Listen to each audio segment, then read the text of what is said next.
আজকে তোমাদের একটা ইম্পর্টেন্ট জিনিস নিয়ে আলোচনা করব, যেটা হচ্ছে কি, ভালো করে মনোযোগ সহকারে একটু শুনবে।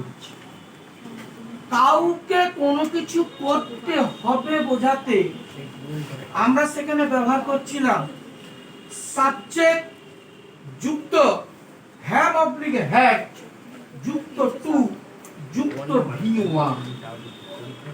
আবার কোনো কিছু করতে হবে বোঝাতে সেখানে আমরা ব্যবহার করব অবজেক্ট যুক্ত হ্যাভ অবলিক হ্যাড যুক্ত টু যুক্ত বি যুক্ত ভি3।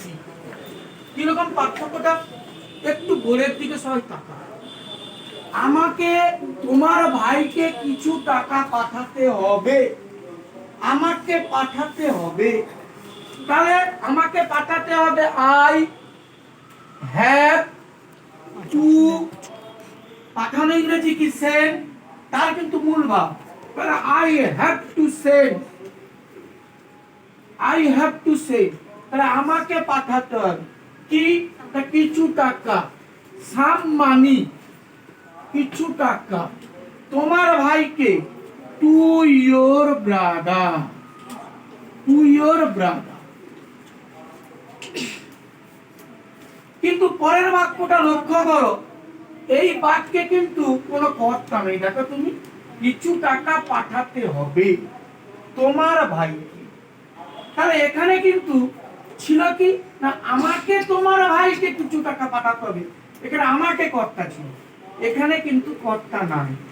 তাহলে এটা করতে হয় কিরকম, এটা সূত্র হচ্ছে অবজেক্ট যুক্ত হ্যাভ অবলিক হ্যাড যুক্ত টু যুক্ত বি যুক্ত ভি3। এটা কিন্তু প্যাসিভ। যখন প্যাসিভ আমরা শেখাবো তখন তোমাদেরকে বলে দেবো, তবু একটু সংক্ষেপে বলি। যে কোনো একটা ভাবকে যদি আমরা বলি কিনি, কিনি অ্যাক্টিভ, কেনা হয় প্যাসিভ। কিনিতেছি, কেনা হইতেছি, কিনিতেছিটা কিন্তু অ্যাক্টিভে বলতেছি, আর কেনা হইতেছে ওই কথাটা কিন্তু আমরা প্যাসিভে বলতেছি।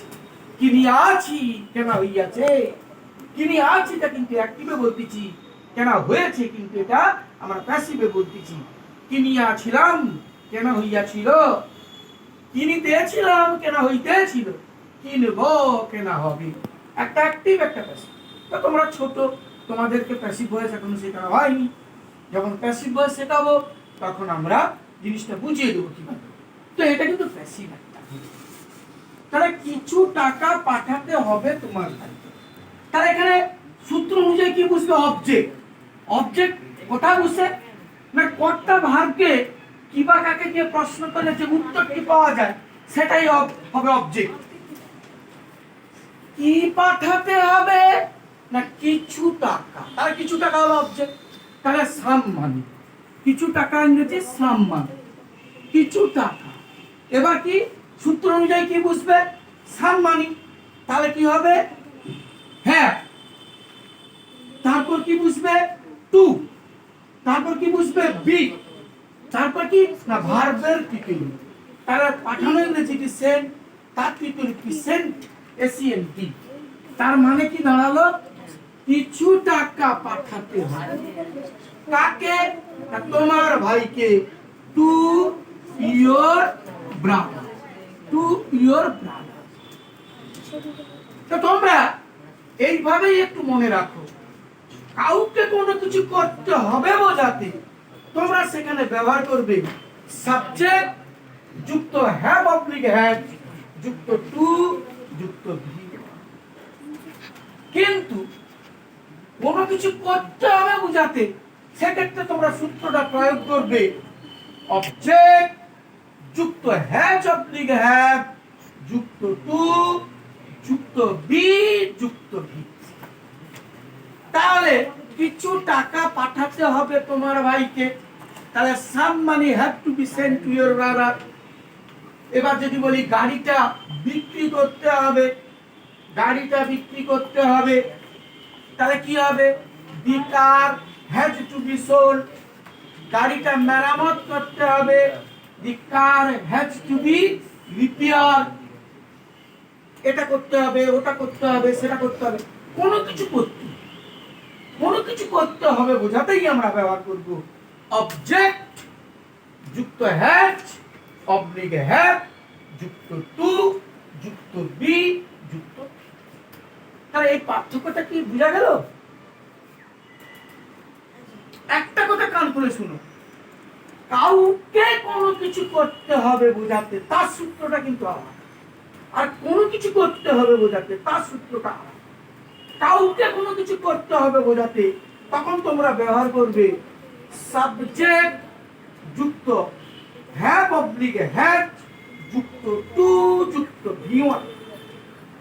আর কোনো কিছু করতে হবে বোঝাতে সাবজেক্ট যুক্ত হ্যাভ অবলিক হ্যাজ যুক্ত টু যুক্ত বি যুক্ত ভি3।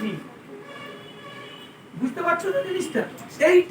এইভাবে পার্থক্য করে তোমরা জিনিসটা মনে রাখো। যেহেতু প্যাসিভ ভয়েস তোমাদেরকে শেখানো হয়নি, তোমরা এখন ছোট, যখন প্যাসিভ ভয়েস শিখাবো তখন আরো আমরা ভালো করে ক্লিয়ার করে দেবো।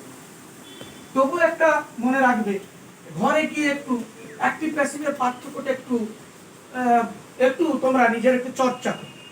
কেনা ভাগ দিয়ে, যেমন নিমন্ত্রণ করা ভাগ দিয়ে, নিমন্ত্রণ করি, নিমন্ত্রণ করা হয়, নিমন্ত্রণ করিতেছি, নিমন্ত্রণ করা হইতেছে, নিমন্ত্রণ করিয়াছি, নিমন্ত্রণ করা হয়েছে, নিমন্ত্রণ করিয়াছিলাম, নিমন্ত্রণ করা হইয়াছিল, নিমন্ত্রণ করব, নিমন্ত্রণ করা হবে।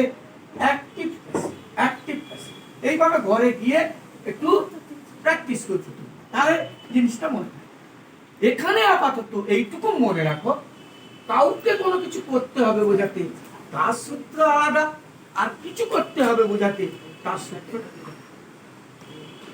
আমি বুঝাতে পারলাম জিনিসটা?